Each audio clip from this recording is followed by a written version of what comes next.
저는 무지랭이 출신입니다.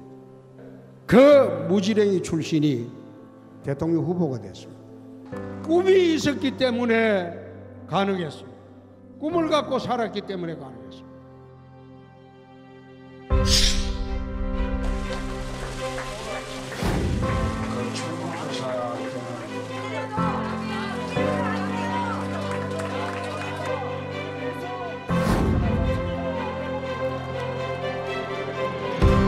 우리는 참패했고 나라는 통째로 넘어갔습니다. 모두가 제 잘못이고 모든 책임은 저에게 있습니다.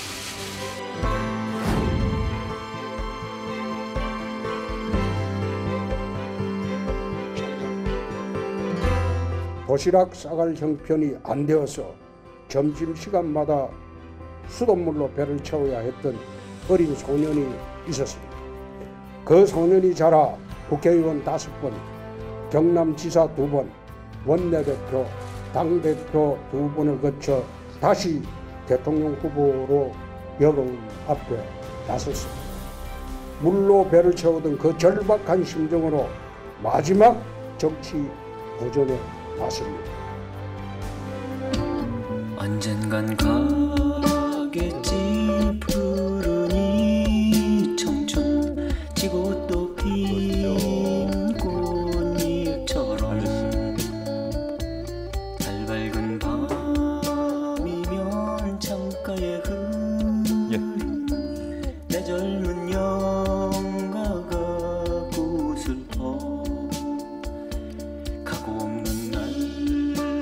여러분께서 잘 알고 계시는 산울림의 청춘이라는 노래가 흘러나오고 있습니다. 이 노래와 함께 들어오신 분은 잘 알고 계시죠? 국민의힘 대선 주자입니다. 지난 대선에 이어서 다시 한번 대선에 도전하겠다고 나선 홍준표 의원 나오셨습니다. 어서 오십시오. 네. 산울림의 청춘, 뭐 어떤 면에서 보면은 옛 추억을 떠올리게 하는 노래이기도 합니다만은 조금 슬프게 들리는 노래이기도 한데. 그렇죠. 예. 그런데 저 노래가 한참 유행하던 그 시점에 저희들이 이제 대학을 다녔고, 네. 그리고 이제 검사를 했죠. 그래서 언제나 그 어려웠던 힘들었던 시절을 생각을 하면 저 노래를 가끔 듣습니다. 네. 사실 가수들이 좋은 노래로 많은 사람들에게 위안을 주는 것도 있지만 그 노래가 한창 인기를 끌던 시절을 떠올리게 하는 그렇죠. 그 묘한 마력이 있어요. 그렇습니다. 예. 청춘 노래를 떠올리면서 늘 그 시절을 떠올리신다 이렇게 말씀하셨는데 그 시절이 홍준표 의원에게는 참 빛나던 시절이었다 뭐 이런 느낌입니까? 빛나던 시절이 아니라 참 어려웠던 시절입니다. 힘들었던 시절이고, 제가 뭐 검사를 11년을 하기는 했지만은 검사 시절에 주류적인 검사는 아니었죠. 예. 그러니까 내부 조직의 비리를 수사하다가 찍혀가지고 그냥 사표를 쓰고 나올 수밖에 없었는데, 검사 시절 11년 동안도 참 힘든 세월을 보냈습니다.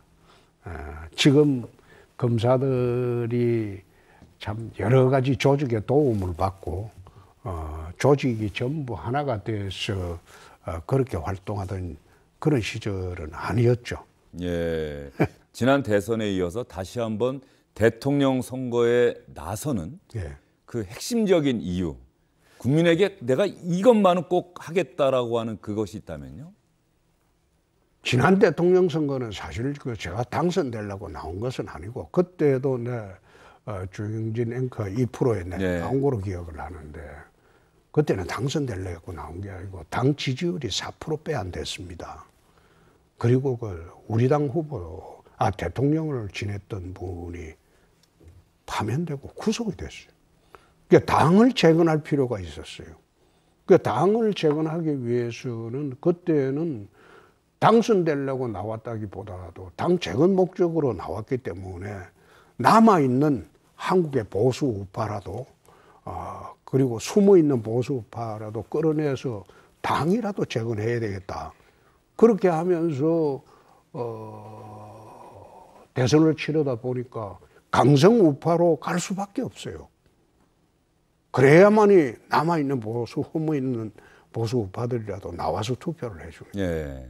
그런데 이번에는 틀리죠. 이번에는 당도 온전해요. 요즘 당 지지도 민주당과 비슷하죠. 예. 정권 교체에 대한 신호도 곳곳에서 감지가 되고 있고. 여론조사를 해보면 정권 교체, 정권 재창출, 정권 교체가 상대적으로 더 높게 나오고 있죠. 그렇습니다. 그러면 이번 대선은 지난 대선처럼 그런 식으로 치를 수는 없죠. 그래서 지난번에 내가 한번 그런 이야기도 한 적이 있는데 저는 생각이 지금 집토끼를 잡을 때가 아니다. 산토끼부터 잡고 그 다음 집토끼로 선회할 때다. 집토끼는 어차피 우리한테 오게 되어 있습니다. 그래서 좀 제가 지난 1년 동안 한 것은 20, 30대, 40대 계층을 위한 정책, 그 다음에 어떤 식으로 하면 당이 대선에 승리할 수 있을까. 그래서 요즘 와서는 20, 30대, 40대에 대한 지지가 우리 당으로 많이 돌아섰죠. 그래가지고 이제 5, 60대는 어차피 우리 당 지지가 많으니까 그분들은 본선에 들어가면 돌아올 수밖에 없으니까. 그래서 이제 그 확장성 이야기를 하잖아요. 예. 확장성 이야기도 하고 중도 이야기도 하고 또 반대 진영에서도 우리를 지지하는 사람도 있습니다. 그분들을 상대로 지난 1년 동안은 이제 그렇게 노력을 해왔죠. 이준석 대표의 당선이 지금 홍준표 의원이 말씀하신 지금 국민의힘이 대선에서 승리할 가능성을 조금이라도 더 높였다. 특히 젊은 층의 지지를 이끌어냈다. 그 평가에는 동의를 하신 것 그렇습니다. 같습니다. 예. 그렇습니다. 그런데 얼마 전에 이준석 대표 상당히 많은 여러 가지 논란들이 있지 않았습니까? 논란이 있었죠. 녹취록이 결과적으로 공개할 수밖에 없는 상황까지도 있었고 말이죠. 그런데 그게 참 유감스러운 게 당대표 뽑은 지가 2달밖에 되지 않았습니다. 그리고 젊고 경험이 그리 많지 않은 당대표를 우리가 뽑았을 때는 그거 다 감수하고 뽑은 거 아닙니까? 그 감수하더라도 앞으로 대선에서 젊은 층 지지를 끌어낼 수 있겠다 싶어가지고 이게 뽑았거든요. 지난 당대표 선거 때 우리 당협위원장 국회의원들은 이준석 대표에 줄 설 사람 한 사람도 없습니다. 예. 예?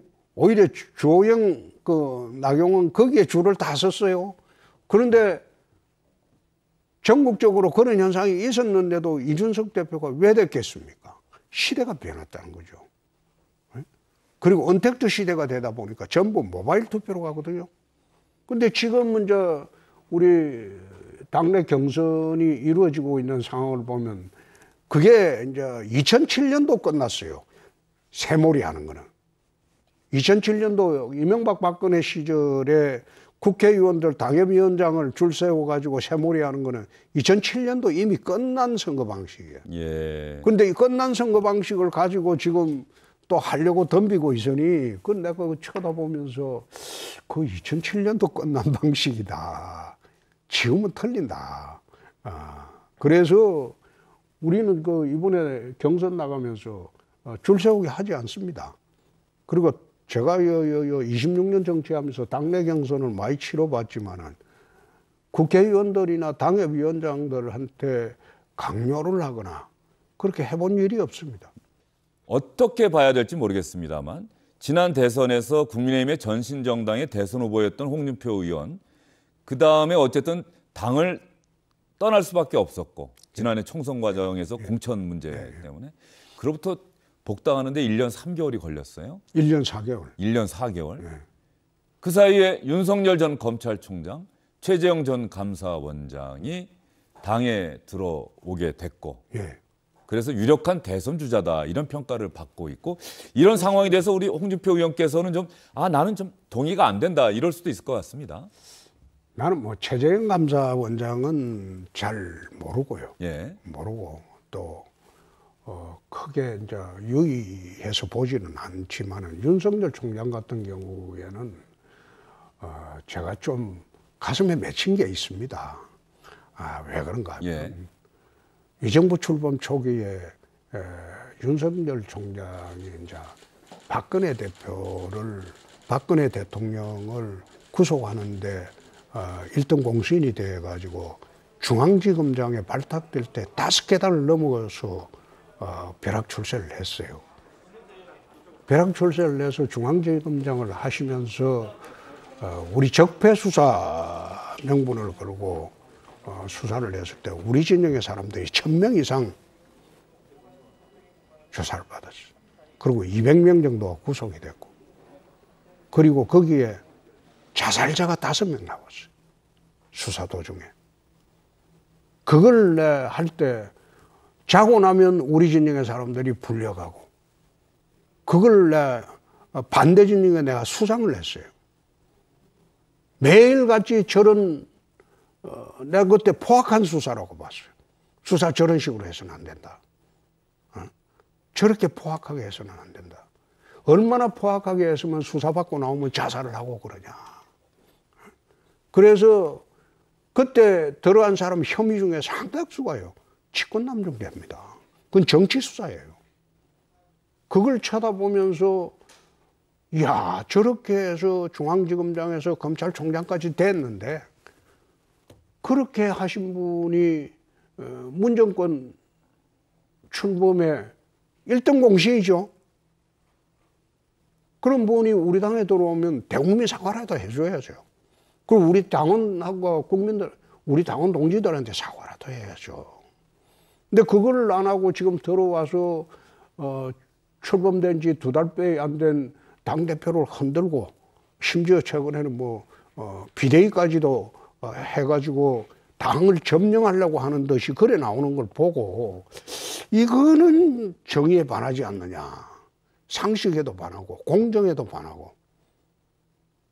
그래서 나는 이런 식으로 흘러가서는 안 된다. 그래서 내가 좀 마음이 그렇죠. 어쨌든 간에 지금 국민의힘을 지지하는 당원들이라거나 또 지지하는 일반 시민은 윤석열 전 검찰총장을 가장 유력한 대선 주자로 선택을 하잖아요. 여론조사를 보면. 그렇습니다. 예. 예. 그래서 홍준표 의원과 격차가 좀 있었는데 최근에 제가 봤더니 말이죠. 한국사회여론연구소 얼마 전에 저희가 이 시간에 방송도 했는데 범보수권 대선 주자 적합도에서 윤석열 전 총장에 이어서 홍준표 의원이 20.5%, 같은 20%대를 기록하면서 윤석열 전 총장을 위협하는 그런 수치까지 나왔더라고요. 사실 윤 총장에 대한 우리 보수 우파 진영의 지지는 그렇습니다. 지금 문재인 정권 들어와서 진영 논리가 팽배합니다. 진영 논리가. 이것은 자기 진영의 사람이면 잘못했건 잘했건 간에 떠나서 무조건 지지하는 그런 경향입니다. 조국 사태 보십시오. 조국 사태가 거기서 상식에 반하는 짓을 한 게 아니지 않습니까? 그래도 조국을 지지하는 게 진영 논리입니다. 제가 보건대는 윤석열 후보도 윤석열 후보를 통하면 정권 교체가 되겠다 싶으니까 우리 진영에서 이거는 과거에 어떤 행위를 했는지 그 상관없이 그 진영 논리로 지금 메모리 돼 있거든요. 양진영이 다 그렇습니다. 그래서 이 진영 논리에서 매몰된 게 깨어날 때는 판이하게 이게 대선판이 달라질 것이다. 저는 그렇게 생각합니다. 그런데 최재형 전 감사원장 측이나 일부에서는 말이죠. 홍준표 의원의 여론조사 지지율이 잘 나오는 이유는 민주당 지지층이 홍준표 의원을 일부러 선택하기 때문이다. 이른바 역선택이라고 하는 거죠. 그래서 앞으로 이제 본경선이 시작이 되면 예비경선 2차례 통해서 후보를 추리겠다는 것 아닙니까? 그렇게 되면은 그때 이 역선택을 방지할 수 있는 조항이 들어가야 한다. 이런 주장도 지금 하고 있어요. 난 참 그게 어이가 없는 게 예. 대통령 선거를 우리끼리 합니까? 예? 대통령 선거를 우리 템만 모여서 투표합니까? 그러면 중도가 무슨 의미가 있고 확장성이 무슨 의미가 있습니까? 그거 아니죠.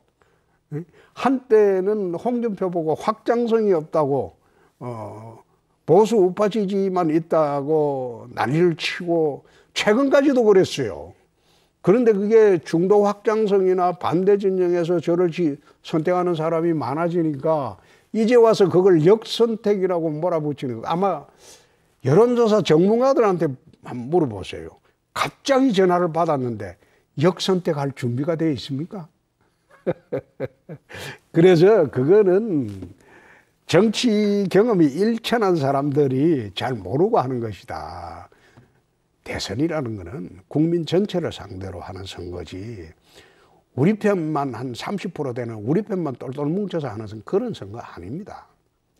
지금부터 제가 드리는 질문은 조금 짧게 핵심만 좀 답변해 주시면 좋겠습니다.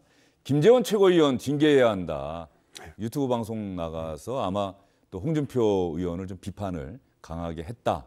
큰일 난다. 홍준표 의원이 마치 되면 큰일 난다. 뭐 이런 취지로 얘기를 했는데 본인은 아니라고 이제 부인을 하고 있습니다만 최고위원인데 그래도 징계해야 한다는 것 사과하면 사과 받아들이고 다시는 그러지 마라 이럴 수도 있는데 그거는 아니죠. 예. 김재원 최고위원이 그 말한 게 이분이 처음이 아니고 그전에도 몇 번 그랬어요.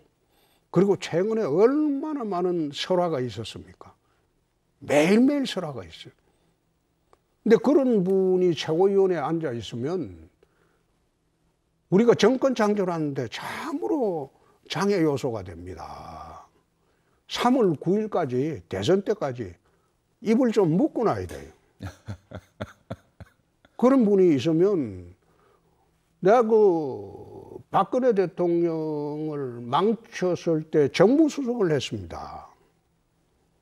그럼 같이 책임을 졌어야죠. 그리고 지난번 국회의원 떨어졌으면 이제는 사라지는 게 맞죠.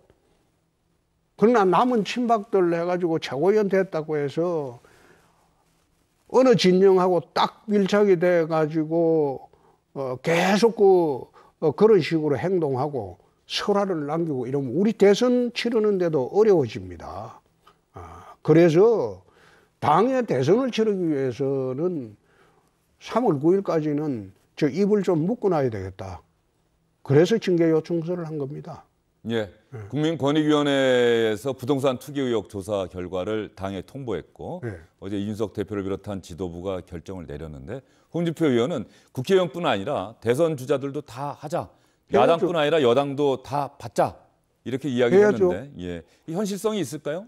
아니 부동산 문제가 얼마나 지금 예민한 주제가 되어 있는데 대통령 하겠다는 분들이 나와서 자기 가족과 친지 전부 부동산 문제를 검증을 안 받고 어떻게 대통령을 하겠다는 건지 그건 가족뿐만 아니라 본인 문제도 검증을 받아야죠. 사실 국회의원도 하고 있는데. 현역 의원이나 또 공직자를 지냈던 사람들은 이미 재산 신고했던 게 있지 않습니까? 재산 신고하고는 다르죠. 예. 재산 신고는 그러니까 홍 의원 생각은 대선 주자들도 권익위에다가 그렇습니다. 맡기자. 그렇습니다. 권익위에 맡겨야죠. 예. 지금 아마 대선 주자 중에서 부동산 검증이 된 사람은 이낙연 의원하고 저하고 뭐 다른 분은 내가 잘 모르겠습니다만 둘밖에 없을 겁니다. 여당의 대선 주자 가운데 현역 의원들은 아마 지난번에 다 맡겨서 그 검증 과정을 거쳤겠죠. 예. 그렇죠. 예. 박용진 의원도 참 우리 당의 하태경 의원도 있네. 다 이거 이제 그러니까 현역 의원들은 받았다고 다 받았죠. 다 받았으니까 현역 의원 아닌 사람들은 부동산 검증을 본인뿐만 아니라 가족도 받아야 되겠죠.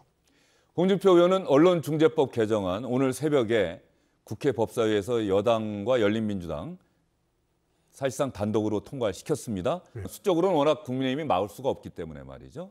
다음 국회의원 선거까지 이거는 법을 바꾼 거기 때문에 대통령이 그냥 바꿀 수 있는 건 아니에요. 자, 언론중재법 개정안 대통령이 된다면 반드시 바꿀 것이다. 어떤 생각이십니까? 집행정지를 내야 되겠죠. 대통령의 어떤 식으로도 언론중재법이라고 지금 되어 있는 게 그게 이제 언론재갈법이라고 저는 보는데 원래 이게 징벌적 손해배상 제도라는 것은 영미법 제도입니다. 우리나라처럼 대륙법 제도에서는 없어요. 아마 유일하게 징벌적 손해배상 제도를 도입한 게 제 기억으로는 2010년도에 정무위에서 제가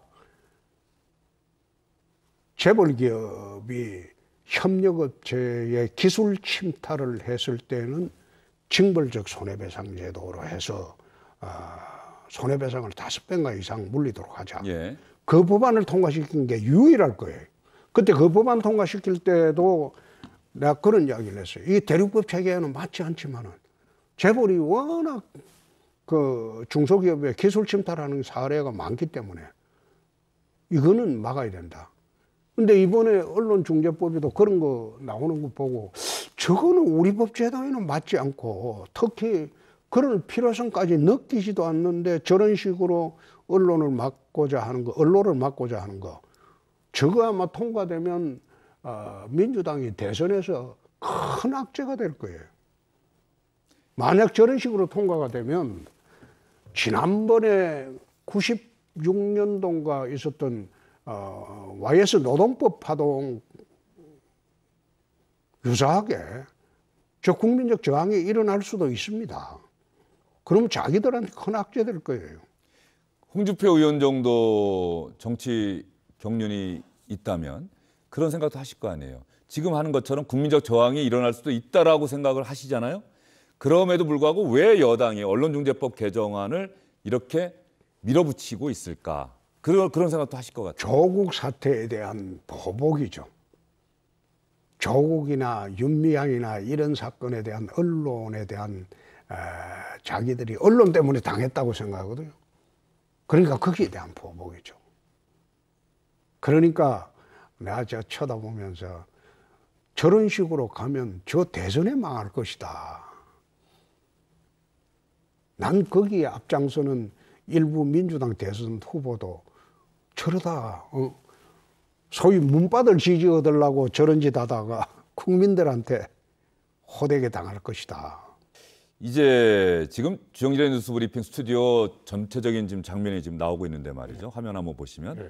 제가 지금 이 질문을 좀 드리려고 해요. 지난 대선 때 홍준표 의원은 상징과도 같이 늘 붉은색 넥타이를 맸어요. 예.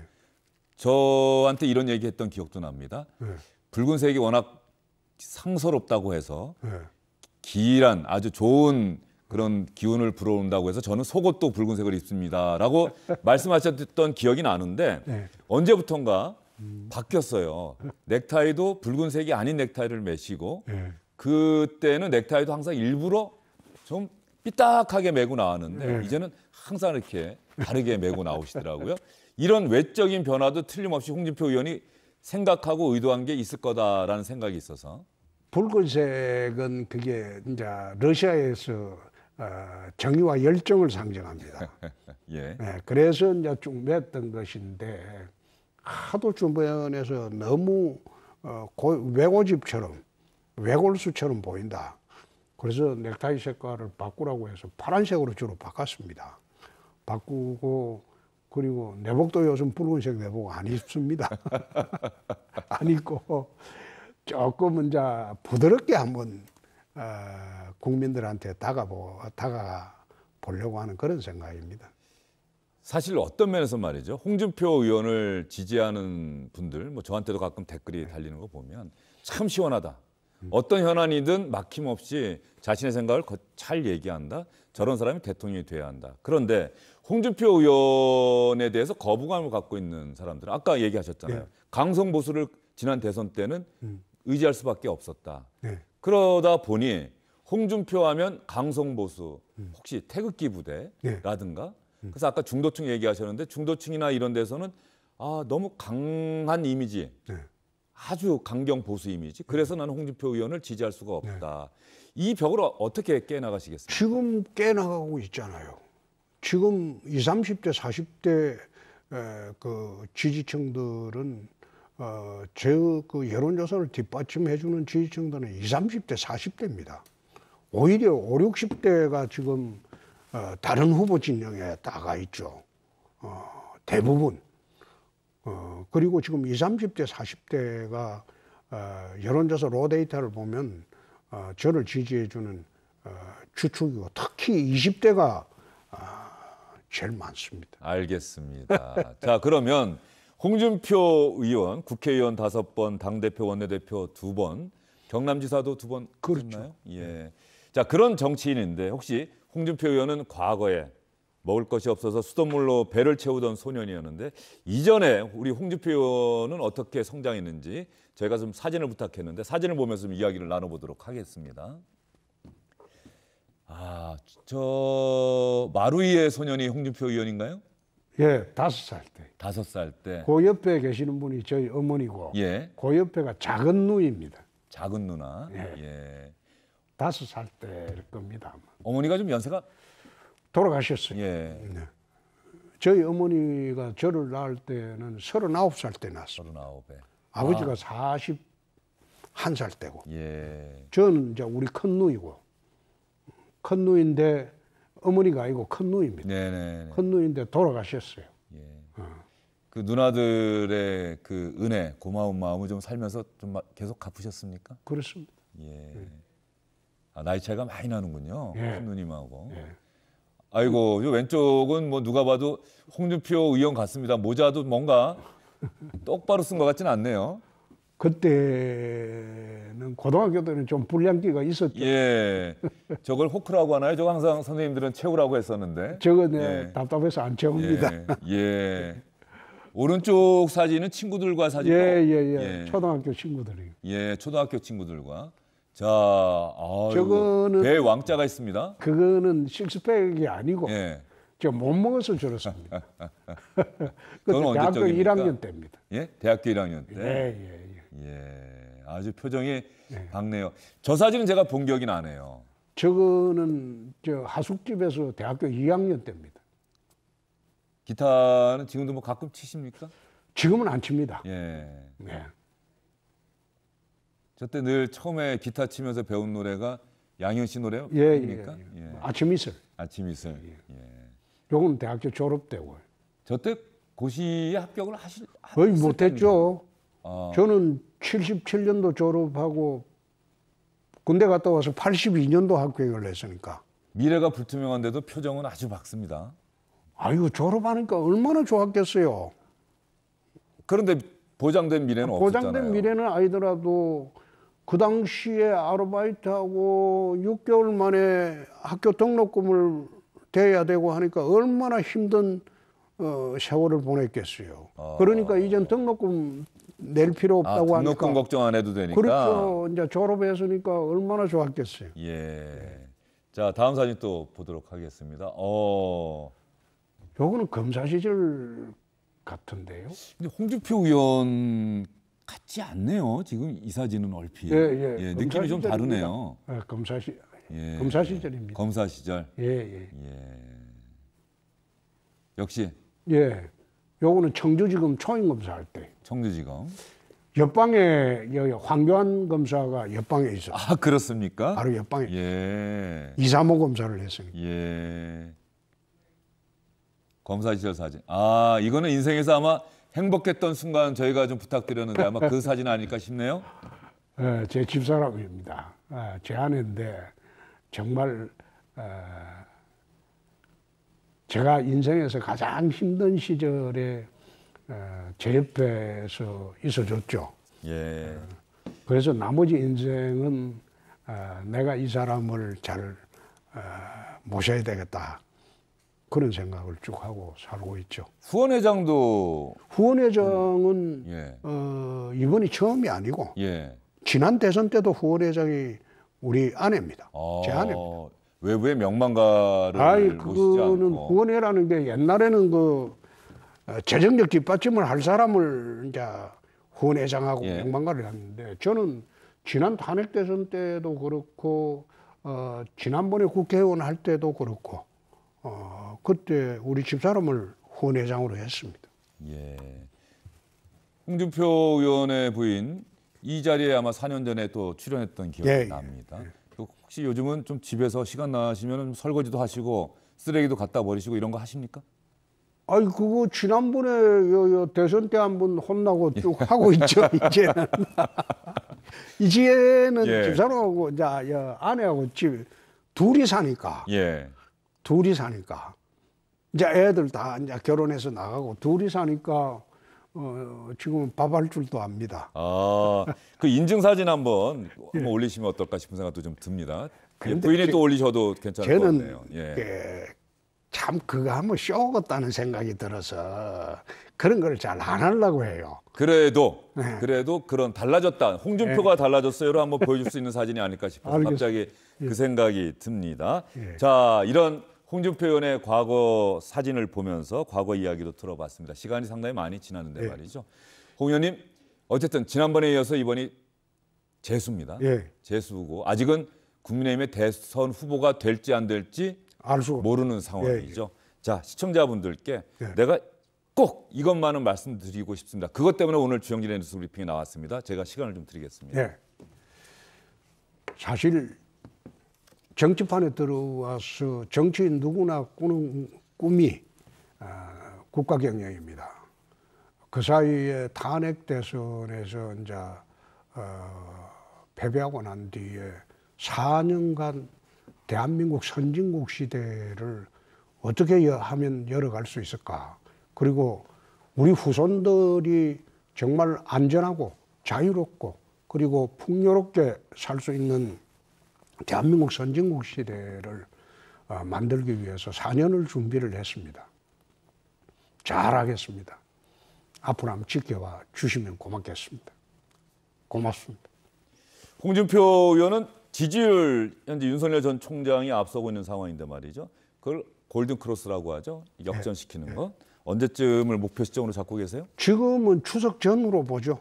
추석 전후. 그게 이제 정치판에서 제일 중요한 거는 추석 민심입니다. 추석 민심이고 본선에 가면 제일 중요한 게 설 민심. 예. 추석 민심이 이제 전국적으로 돌게 되면 판이 이제 어떻게 짜여질지 모르죠. 알겠습니다. 홍준표 의원 오늘 지금 이야기한 대로 되는지 안 되는지 주영진의 뉴스 브리핑에서도 관심을 갖고 지켜보도록 하겠습니다. 오늘 말씀 잘 들었습니다. 고맙습니다.